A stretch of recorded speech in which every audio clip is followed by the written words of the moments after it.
Hello, everybody, and welcome to another edition of Serving It Up. I would say that except for the host, we have the best cast of any podcast in America, and we got the full cast today.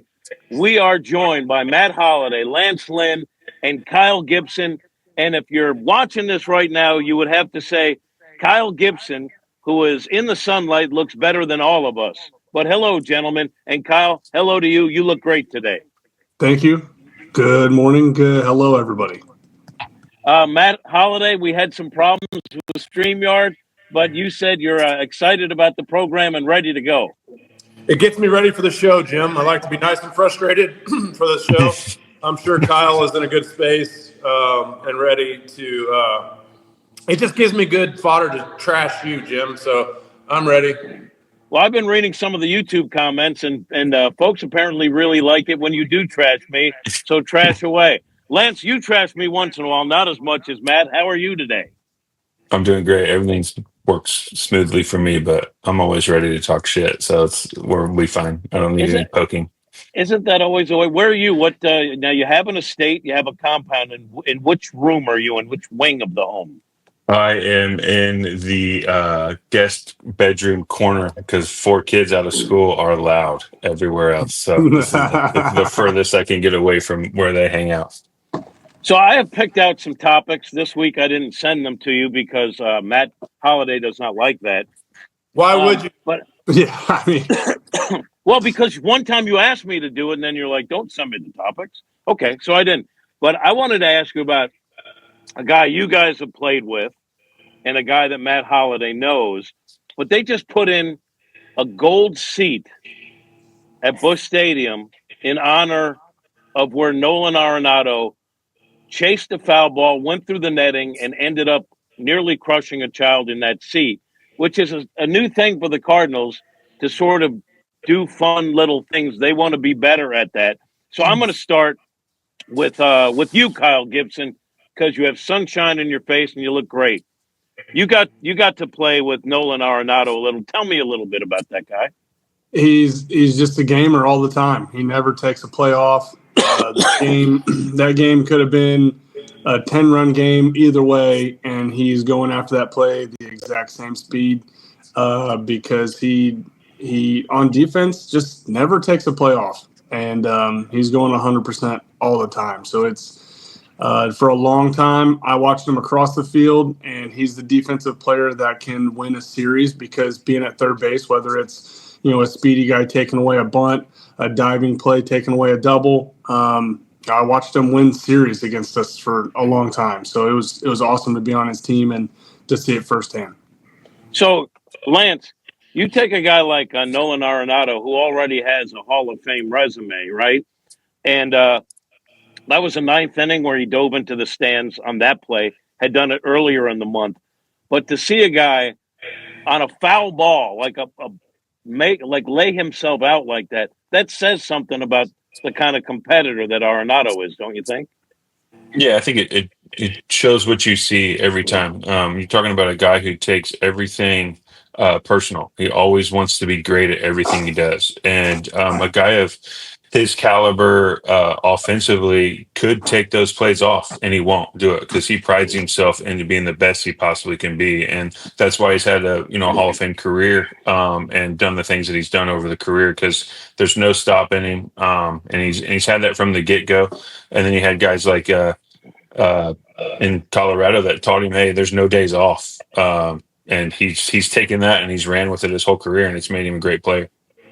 Now, you know him from your Colorado days, Matt Holliday, at least connection with that ball club. You guys are buddies, right? Tell me about him. Yeah, I mean, it's like these guys said. I mean, I think there's an intensity, a passion for the game. I think sometimes even to his detriment. Like, he just wears it so personally. Every at-bat, every play in the field. It's so important to him.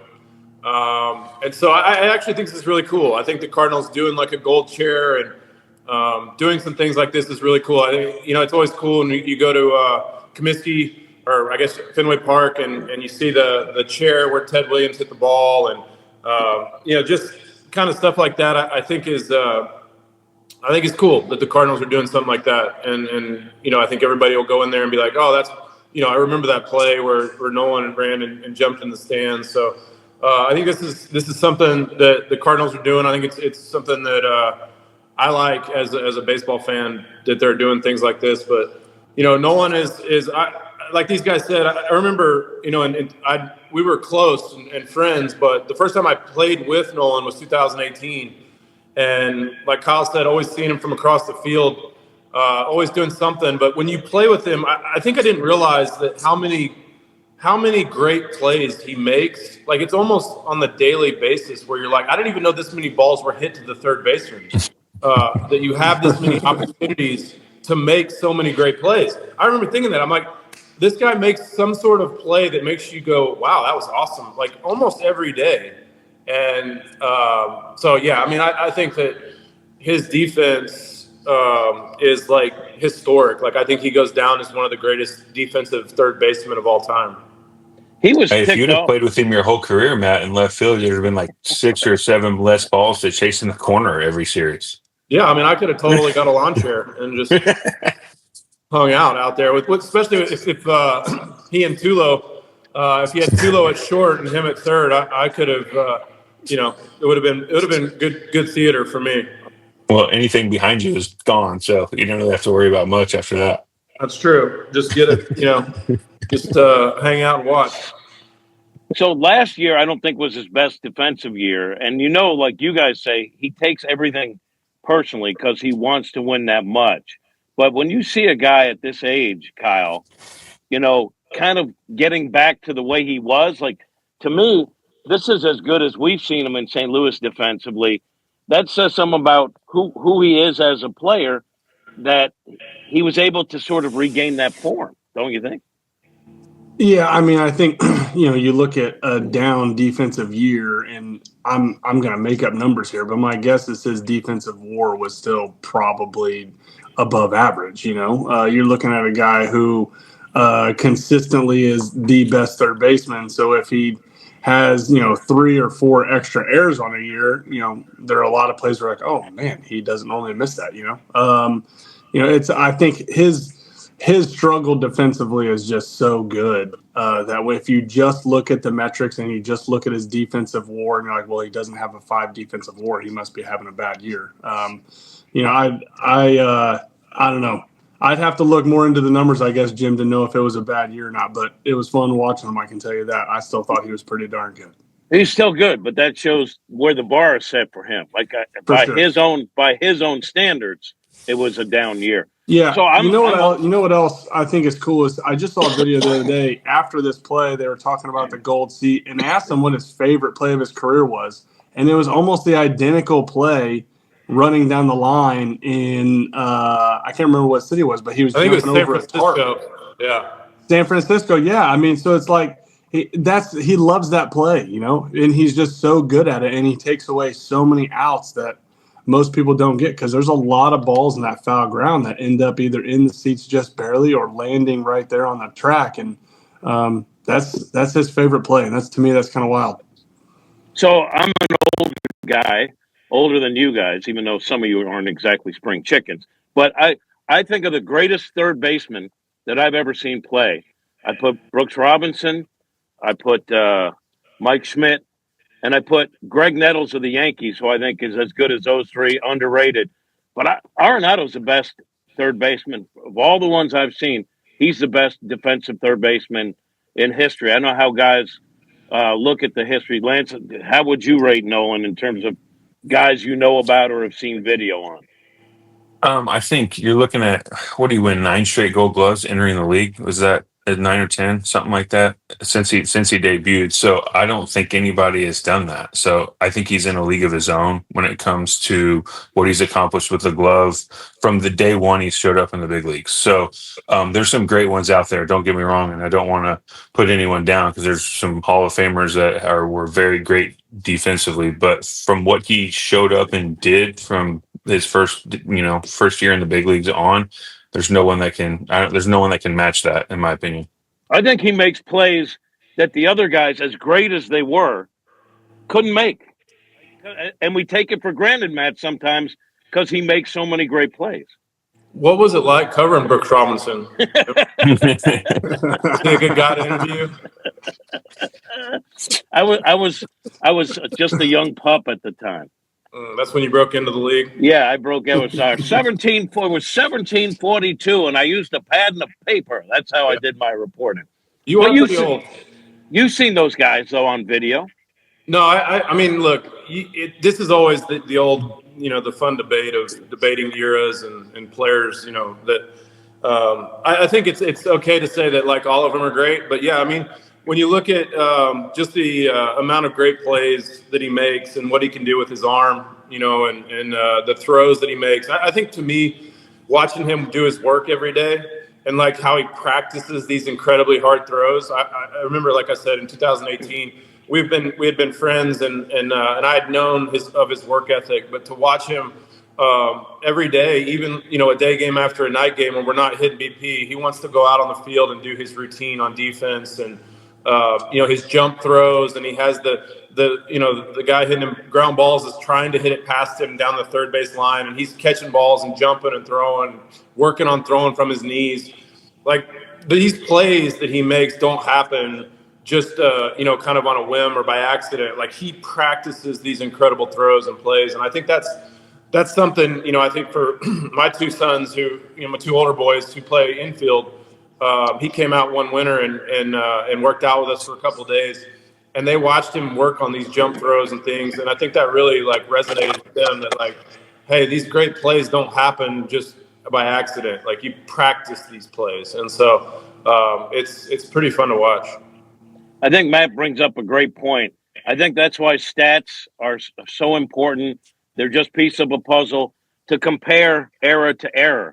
But I think when I talk to you guys, I get the feeling that you guys think that the modern game has better athletes, better pitching, better hitting. Do you see it that way, Matt?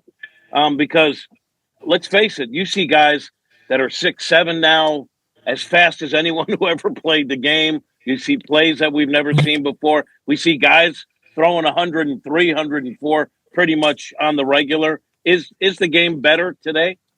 Yeah, I mean, I think, look, the game, all sports evolve. Like, if you look at NFL, NBA, like obviously the athletes, the training, the amount of time put in, the recovery, all of those things have improved over time, right? So the athletes, the performance has gone up. And this isn't to like downplay the older players of the generations before, because the great players then would have adapted and been able to play now. Just like, I mean, I don't think that you're saying, oh, the game's so much better now, and that those guys were better than they were, or the guys now are better than they were.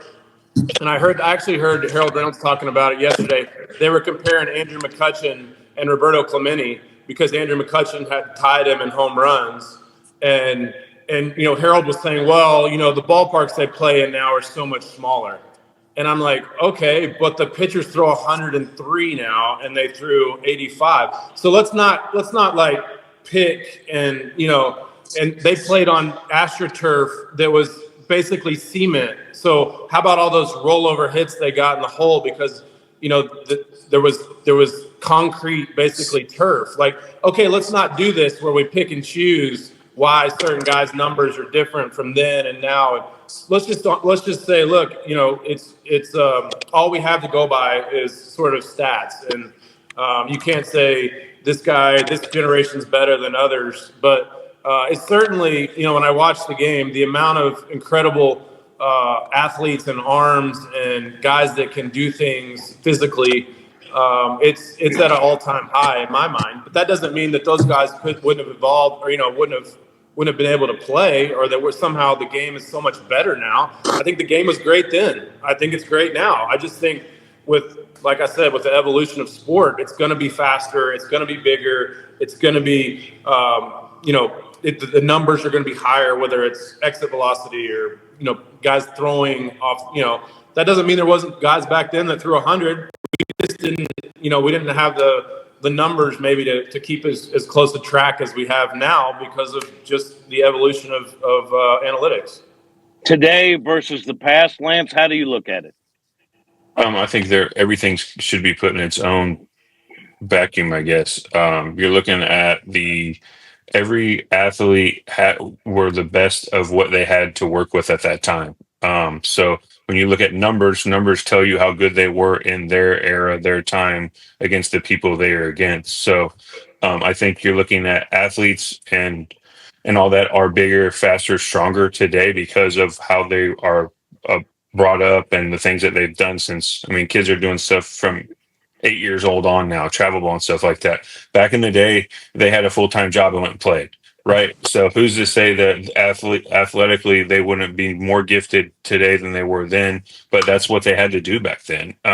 Nowadays you make enough money to where you get to concentrate and really put in everything. So, and guys are doing that. So you tip your cap to them. And I tip my cap to the guys that worked a 9 to 5 and then went 3 for 4 with 2 home runs back in the day with their night job playing baseball. So I think every era of any sport is you tip your cap to the great ones in that area. And I don't think anything should be, oh, this guy's better than that guy. It's like, no, they're both great in their time and a part of the game. And that's what it's be. It's like not one person's better than everybody because they've done it at the big league level against big league players of their generation. And it's saying, oh, this guy wouldn't be good in this generation. It's like, yeah, he probably would have been, but who's to know if he from 8 years old, if Mickey Mantle from 8 years old on was training like some of these guys today, who's to say what he would have put up? But those guys were great at what they did, and they were great with what they had, and that's what our guys have to this day too. Is that's what great ones do, though. They figure out how to be the best they can be with what they have, and we have more technology and more things than anyone's ever had. So we should be more advanced because of that. And who's to say they wouldn't be advanced either if they had it? That's actually really fair. But if you look at it, the challenges of the past, like off season, you had to work in a furniture store and you're lifting giant things. Whereas today, you're also facing hitters that are 6'7", finely tuned athletes, Kyle. Or if you're a hitter, you're facing a pitcher who only needs to go 5 innings, and then you're going to get specialists and guys throw 100 out of the bullpen. Both have challenges. Which do you think is more difficult, or do you agree with the other two that it's kind of the same, just different in some ways? Yeah, I agree with Matt and Lance. I think I think as time goes on, right, the comparison game in sports, and it's in life too, but the comparison game in sports is so easy to play. And, you want to try and see which era was the best, which player was the best, whether it's war, number, whatever it is. But I'm with them. I mean, there comes a time where you just appreciate what you're seeing. You just appreciate what's in front of you. And, they're going to have how many pitchers in the National League, that would have won a Cy Young had Clayton Kershaw not been in the league in that time, right? I mean, so he gets docked because, or the other guys get docked because they never won a Cy Young. Well, the guy that did had a 2 ERA for 8 years straight. Like, what is he supposed to do? Luis Ariz is about ready to possibly win a 4th batting title. I mean, who else would have had a batting title if Luis Ariz wouldn't have been in the league at the time? So, I mean, I think as a player, we get compared to other people so often. So I think for us, it's kind of nice to sit back and just say, man, why don't we just look and see how good Nolan Arenado is? And why don't we just look and see how good these guys are and appreciate it? And like these guys say, tip your cap and really enjoy watching the game. That's what I love about baseball, though, because you can look at the stats and try to compare, figure out who was better. Doesn't mean it's right, but it's fun to do. I'm going to throw out a question that you guys might swat aside and say it's terrible. But give me an old-time player. It doesn't have to be too old, but a former player from a past generation that would be can't miss in any era, and I'm going to start. Bob Gibson would be a dominant pitcher whenever he took the baseball, whatever time frame we're talking about. Matt, do you have a guy that you would put on that pile? I think the one that comes to mind, I'll say Willie Mays. I think it'd be cool to see his speed and power game and some of the highlights of him running and making plays in center field. I mean, look, you could take all those guys. Like, I'd love to see what Babe Ruth looked like now, like Lance said, Mickey Mantle, like some of these all-time greats, the talent that what that would look like with today's training. All those things are, as a baseball fan and somebody that's always loved the game. It would be cool to see what they would look like in today's game. So I think all those guys, all the greats, I think it would be fun to see what that would look like. But Willie Mays' power and speed kind of jumps out to me. AI is going to take care of that, where they're going to make players from the past current players and do the math and see how it comes out. I don't know if it would be real. Lance, who you got in this? Oh man, it's a tough one for me. A bunch pop into your head, but you go back, probably for me to watch Babe Ruth just hit baseballs. I mean, he was hitting rag balls out of the ballpark. Who knows what they were hitting back in the day? But it'd be fun to.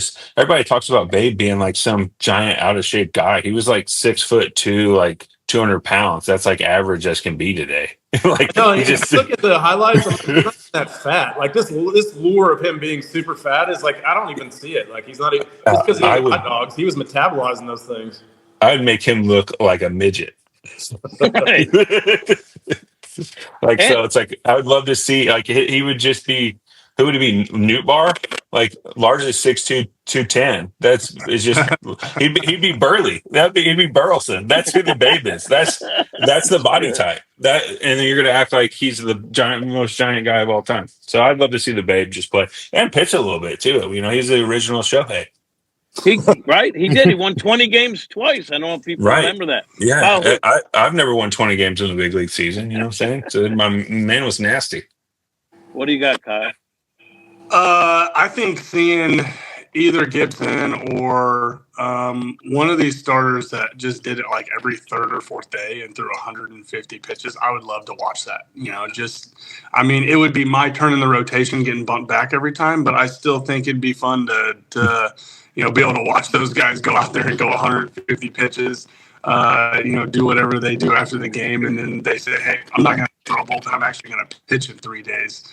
And I'm going to go do it again. I think that'd be pretty cool to see. All right. I want to circle back to what we were talking about earlier. The Cardinals playing good baseball. Still, crowds need to kind of get beefed up a little bit. And the Cardinals are talking about the game experience for Cardinal fans, understanding that they want to bring folks back and they want them to have a better experience. So when they were winning every year, I thought the place was electric because they just fed off the energy of the team. So Matt, when you think about St. Louis in your time there, did you ever notice that the game day experience could have used, some upgrades, or did you never even consider that? Yeah, look, I'm not going to throw stones, but there was certainly times where, it got a little quiet with the music and I remember thinking, man, it'd be like, kind of get the crowd involved with the music and the scoreboard, kind of use that a little bit more. I think in general, when you're drawing that large number of fans, you don't have to create much, like you don't have to encourage atmosphere too much. But when you have a rain delay or you have an afternoon game on a weekday where there's only, 20,000 people there, and it's hot, and as a player, it's good to encourage the fans to get involved and to use the jumbotron and the music to kind of keep the vibe going, keep it up. It gets a little quiet, on days like that where as a player you feel that, but I think in general, like I said, you don't have to do a ton when you draw those kind of crowds. So, if the crowds are lighter, and maybe like we talked about earlier, maybe now that school's out, the weather's nicer, and Cardinals keep playing good baseball, that people will start coming back a little bit. But as a player, you feel it when the crowd gets super quiet, and you need the guy upstairs, to get them going, get them involved. That ever crossed your mind, Lance, as you were playing in St. Louis a couple times here and there? I think yes, in the sense of when you start traveling to other cities and seeing some of their in-game stuff, some of their music, things of that nature. you realize it then. You're like, man, if it weren't for just the fans that you had, because you're always pretty much sold out in St. Louis, there wasn't a whole lot else that was going on. And I think that for a long time they catered to those fans, right? A lot of the fans in St. Louis are, the farmers and the good old Midwestern folk that are, they kind of like to sit there and watch the game, do their book, do the stuff like that. And I think you're starting to see what's happened is by doing that for so long, you kind of never brought the next generation along a little bit, because the next generation is all social media. Oh, look at all this, whether it's the stats, whether it's animated stuff or the scoreboard stuff, they like that stuff. It's a fine line though in St. Louis. You got to be able to do that stuff, but you also it kind of got by them a little bit, because they kind of got stuck, and I would say they just kind of got stuck in that rhythm, and there was nothing wrong with that rhythm during that time, but they didn't see it coming, if that makes sense, of some of the in-game stuff and things of that nature, to keep the fans kind of bring the younger generation along too, and kind of give them a little bit to get them going. You see that too, Kyle? Because clearly baseball has to win the battle of getting younger kids to be baseball fans. Yeah, I mean, I think every stadium is a little bit different, right? And I think once again that's okay too. San Diego kind of prides themselves on being a party and having a party atmosphere, and whether that means 40,000 people are watching the game or not, I don't know that they're necessarily keyed in on that. And then other places. And we lost them. You better go outside on the terrace again. He didn't like it out there. SMH, Jim. Yeah. All right, you want to. That's what I did during turkey hunt and just left. Yeah, let's move on. And if he comes back, we'll let him finish his thought. Okay, fair enough. All right, I want to ask you. All right, here we go. We're back, and we're back. Kyle Gibson left us for a minute. Maybe he didn't like StreamYard. I don't know. But hopefully he pops back in. I want to ask you guys, because the Cardinals are playing the Royals right now, and they just brought up their can't miss rookie, right? And his name is Caglione. You probably heard of him. Obviously, a stud of a player. So I'm just wondering, and he said all the right things in his interview and everything. How is a young player, a rookie, getting his first taste of the big leagues expected to act, Matt Holliday? You mean like with the media, or like in the clubhouse with the teammates? All of it from the perspective of a veteran player, because you guys watch when they do their interviews too. I know that firsthand because Matt Adams and Gritch were terrified of you. But so you guys watch it. How do you expect a rookie to act from a veteran's perspective? Yeah, I mean, I think it's changed a little bit. I mean, I even think we wanted it to be, when I came up, like they were mean, like flat out just mean. I think I wanted to be more of like, let's be sarcastic and funny, but also like keep him accountable, like and keep him humble. But we don't have to be mean about it, and I think that's something that, I mean, Lance was a young player, when I was a little bit older, and then I think Lance did a really good job of that. There's a way to be kind of funny and yet a little bit serious, and like, hey, like, this is what, I think it's just like a little bit of like humility, like, hey, and respect for how hard the game is and how hard it is to be in the league a long time. And I think that you want them to be themselves. I want them to bring their personality, their youthfulness, their joy, their fun.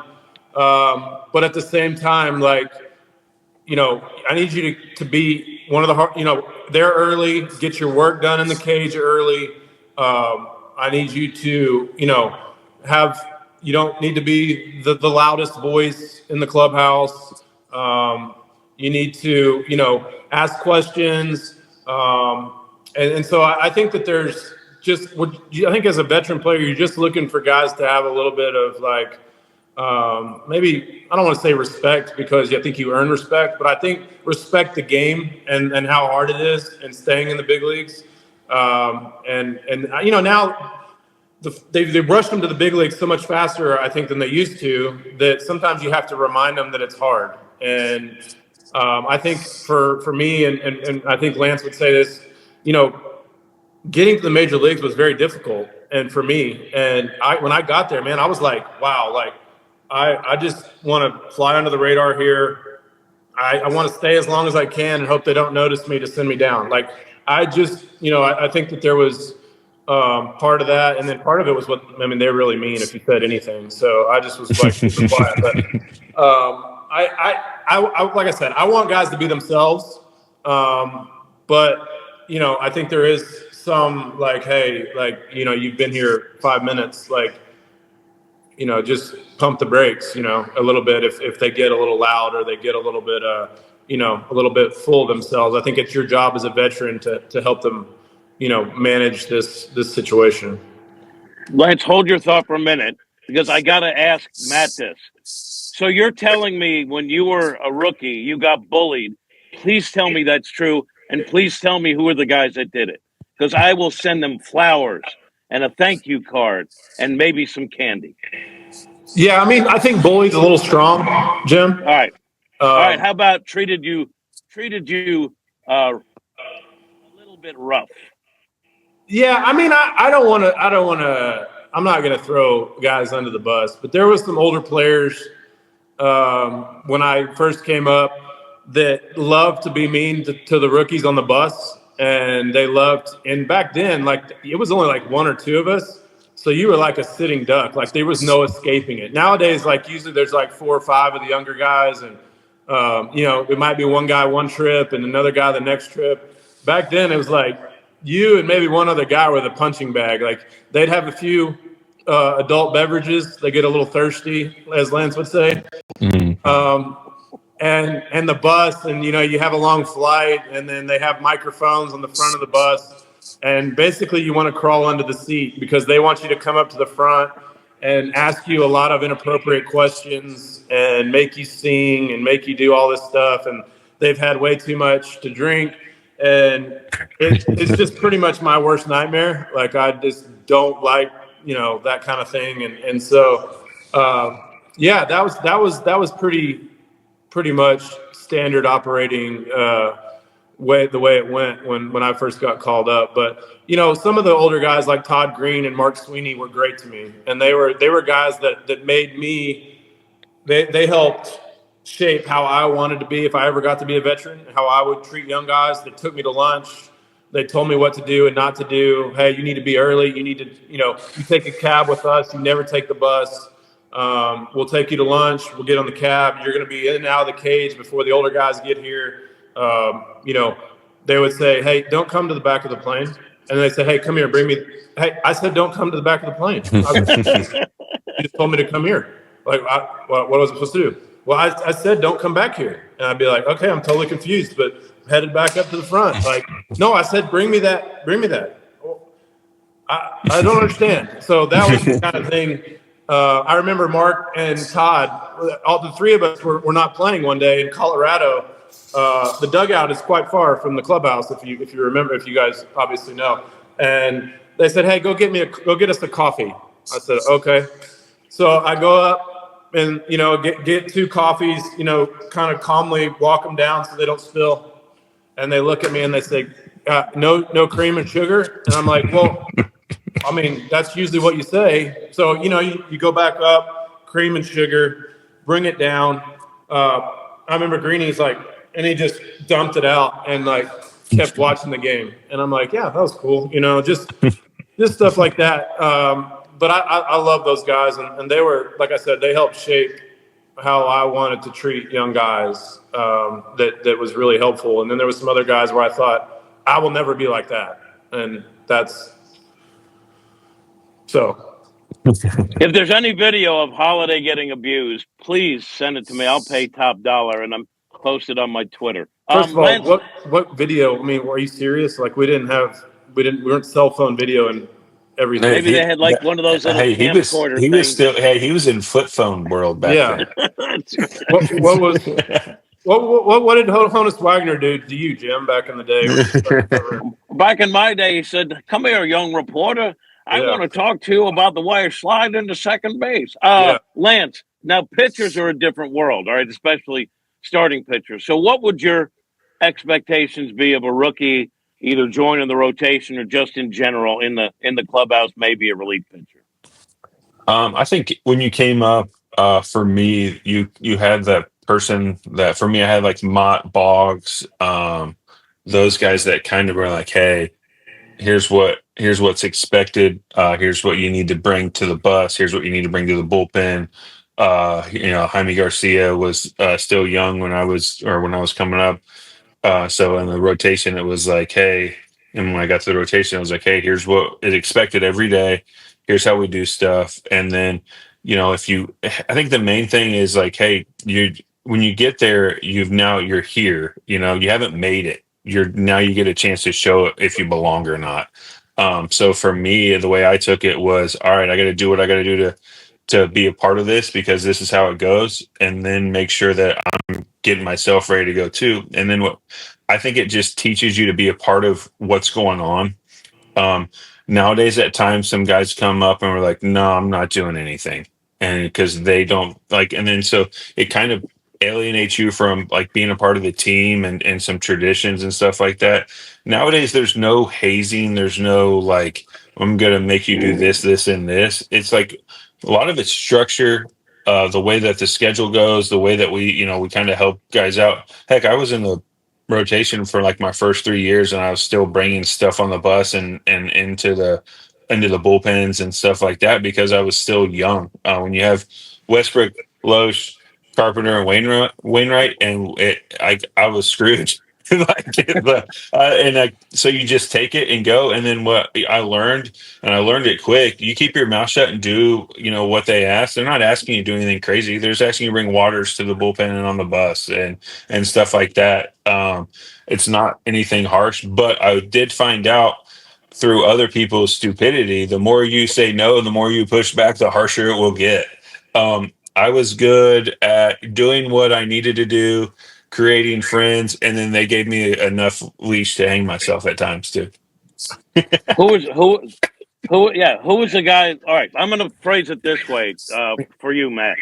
Not in a mean way, but who are some of the younger players that you've come across in your career that didn't really get the memo totally in the beginning, that you had to work a little with?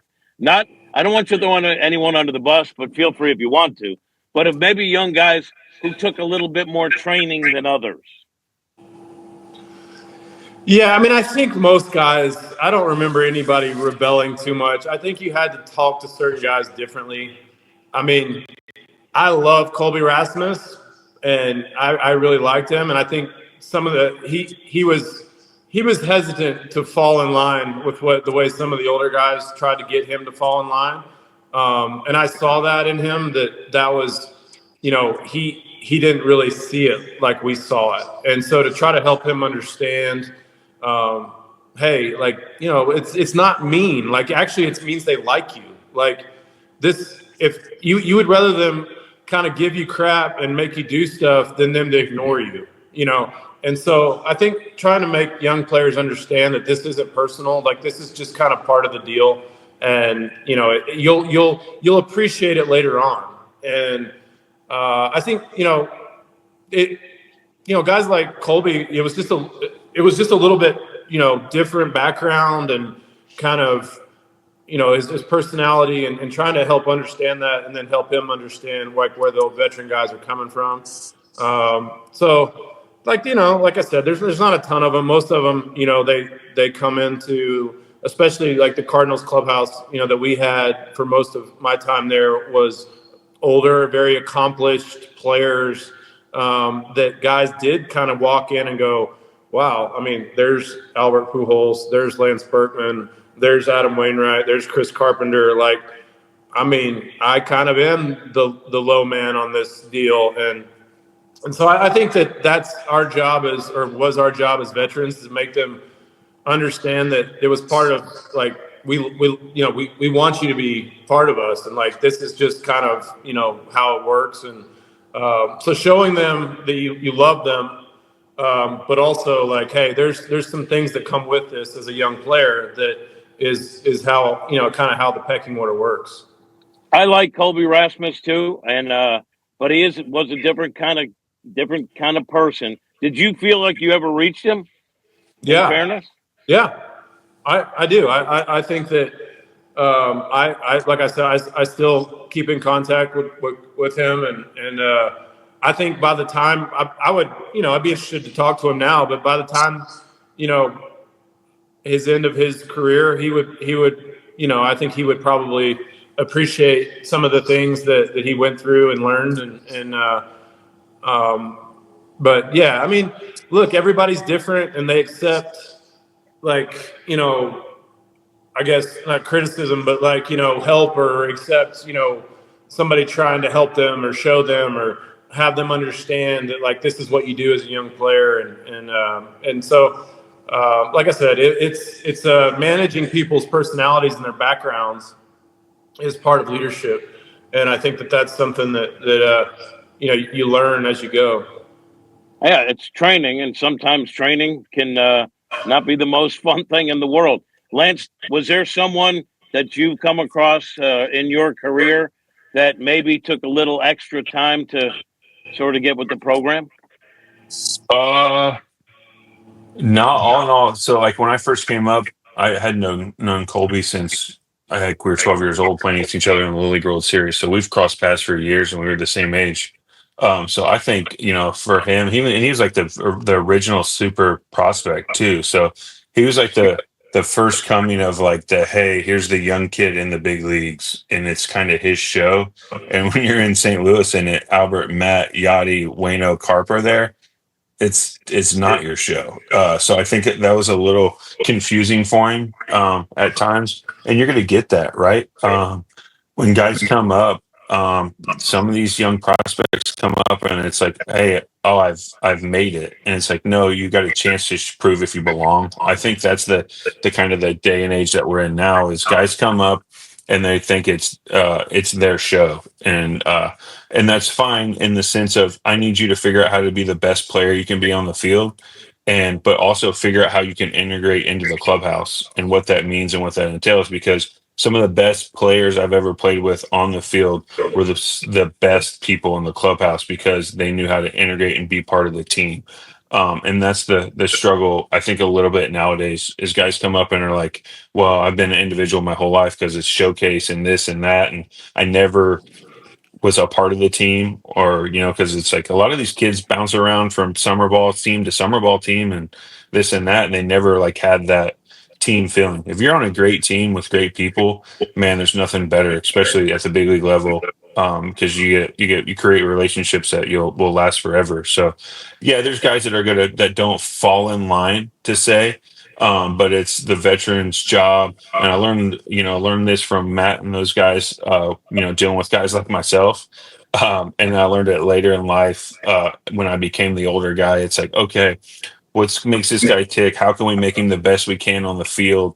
But also, like, how can we bring him along to where he's a part of the group off the field? Because a lot of these guys, video games, this and that, like, they're not in tune with teammates a lot of the time. They're in tune with themselves and what they do. And it's like, hey, we need you to figure out how to be a part of the team too a little bit, and also have your personality. So I always thought it was fun, especially the older I got, to realize what guys like Matt had to deal with when I first came up.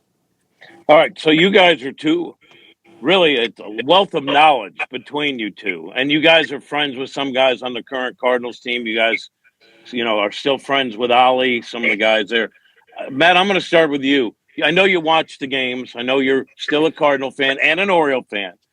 So if you're at the ballpark, you're back for, you're a red jacket guy. Do you ever give suggestions? Do you ever like talk to a player and say, "Hey, I saw someone try this," or do you have to totally separate yourself? Yeah, I mean, look, I don't. There's this. I have a lot of respect for coaches and hitting coaches, particularly that are with the guy every day. Like it's one thing to watch on TV and think that you see something or think that something might help. And, there's certain guys that I'm friendly with that might call and ask or maybe initiate that kind of conversation that I'm happy to be helpful with. But I think in general, like like I said, I'm not with guys every day, and hitting is such an everyday mind body. They go together, so you can't just watch and then try to guess what guys are thinking. I mean, I think it's different with Jackson, who's my son, who I watch very closely and talk to every day, and that I'm obviously much more comfortable if I see something trying to help him because like I said, I just know what a daily kind of grind that hitting in the major league is, and you don't want to be the guy that just pops in and drops something on a guy and then off you go. That's just not how hitting works, and so it's just like I said, I not that I'm against trying to help guys, but I don't think that that's all that necessarily all that helpful when you just kind of drop in and take off. Like, I don't think that's how you get guys better. You can't do that in the major leagues. You can't say, "Hey, I think you should move your hands. See you later." Like, that just doesn't work. And so that's kind of how I look at that. How about you, Lance? When you maybe see something, do you keep it to yourself or do you share it? I think it depends on the situation and if the person is seeking things, if that makes sense. Everybody's got their own way of doing things. Like pitching wise, like I'm never going to tell a guy to change your grip or do this or that. Because it's, everybody's kind of got their different ways of doing things. I think for me, the only thing, and this is when I was playing at the end too, if guys reach out, I just try to let them I let them talk, if that makes sense. Because this day and age, they get told, "Hey, you have to do this, this, this." Sometimes they need to just talk it out, as in, "Hey, I don't have a like for me, I don't have a dog in the fight. I'm not trying to put my stamp on anybody or anything like that." A lot of these guys, the pitching coaches coming through the minor leagues and stuff like that, everybody wants to put their stamp on the guy, right? So now it's like, okay, you have all these people that have given you advice. Now, what are you going to do? How are you going to make yourself the best you possibly can be? And then let them talk about what they like, they don't like, and then how they can incorporate things and stuff like that. And then kind of let them fill it out on their own. And the next thing you know, it's like you're giving advice, but you're also letting them talk through the things that might not be clicking. And I was able to have a lot of those conversations as a player, which was fun. And the same things that, that I dealt with too, going through it. So for me, I'm never going to tell anybody how to pitch, what to throw, where to do that, because that'd be easy. It's like, just throw your heater and let's get the hell out of here. So I don't really but there's the mindset, there's the figuring out your process, there's all those things. And that, I think those are the things that I think Matt would tell you. That's the daily, right? What's your routine? What's your thought process? What's your like mechanically hitting, mechanically pitching? It's like if a guy doesn't have a process, I think that's the major thing for everything, because you can't fix what you don't know if you don't know what you're doing or you don't have a process to your things. So that's my main thing.